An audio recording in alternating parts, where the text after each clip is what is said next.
ای به رندان مکن ای زاهد پاکیزه سرشت، که گناه دگران بر تو نخواهند نوشت.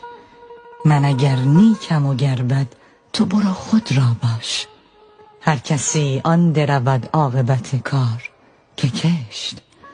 همه کس طالب یارند، چه هوشیار و چه مست، همه جا خانه عشق است، چه مسجد چه کنشت.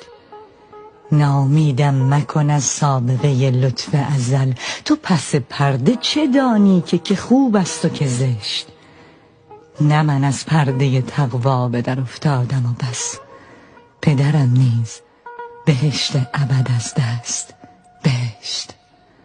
حافظا روز اجل گر به کف آری جامی، یک سر از کوی خرابات برندت به بهشت.